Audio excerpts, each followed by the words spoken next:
다가오는 2기 종합특검 후보에 대한 썰이 화제입니다. 헤럴드 경제는 해당 보도를 통해 2차 종합특검법은 4조는 특별검사의 결격 사유를 명시하고 있는데 이 항에서 국가공무원법 제2조 또는 지방공무원법 제2조에 따른 공무원, 다만 3대 특검법 및 특별검사의 임명 등에 관한 법률에 따라 임명된 특별검사 및 특별검사보는 제외한다는 예외를 두고 있습니다. 이 조항에 따라 각 특검의 특검보들은 2차 종합특검의 특별검사 후보자로 추천될 수 있습니다. 사실 이건 다른 특검법에서는 찾아볼 수 없는 조항인데 앞선 특검이 다뤘던 사건을 사실상 연장 수사하는 이례적인 특검의 출범이라는 점에서 기존 특검에 파견됐던 인력들의 합류 가능성이 거론됩니다. 그렇다면 조은석이 사실 유력해 보이긴 하는데 상당히 잘한 부분도 있지만 반면 아쉬운 부분도 많아 잘 모르겠습니다. 그래도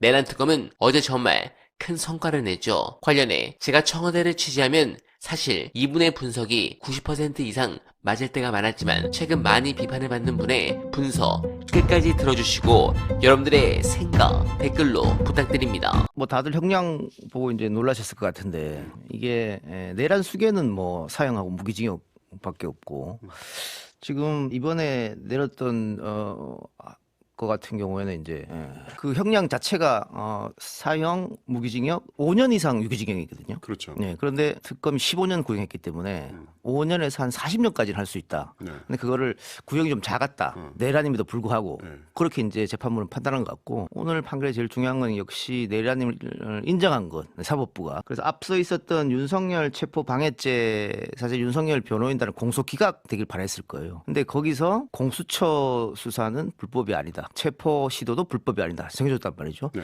그 판결하고 네. 이번 판결하고 합쳐진다면 다음 달에 있을 윤석열 판결의 결과가 어떻게 나올지를 충분히 예상 가능하다. 그러니까 지금 윤석열 쪽 그 변호인단이 주장했던 혹은 국민의힘에서 주장했던 것이 다 지금 무너진 상황이거든요. 그러니까 법원에서 확실하게 마무리를 했기 때문에 1심은 물론 2심에서도 이건 변하지 않는다고 보고 어느 정도 저는 내란 재판은 이렇게 해서 마무리돼가는 순으로 가지 않나 싶습니다. 지난 어쨌든 사법부가 독립된 상태에서 개인 재판관의 역량으로 재판을 하는 거니까 이번에는 15년을 구형했는데 왜 23년이 나왔지? 판사마다 다른 거 아닌가? 뭐 이렇게 생각할 수도 있는데 가장 중요한 거는 아까 제가 언급드렸듯이 윤석열 체포방해에서 변호인단이 집중적으로 중요했던 게 다 깨졌다는 거거든요. 그 유죄로 인정해 준 거고. 맞아요. 이번에도 내란이 아니야 가장 중요한데 내란을 넘어서 이거는 친위 쿠데타고 위로부터의 쿠데타고 그래서 12.12 쿠데타보다 더 위험하다.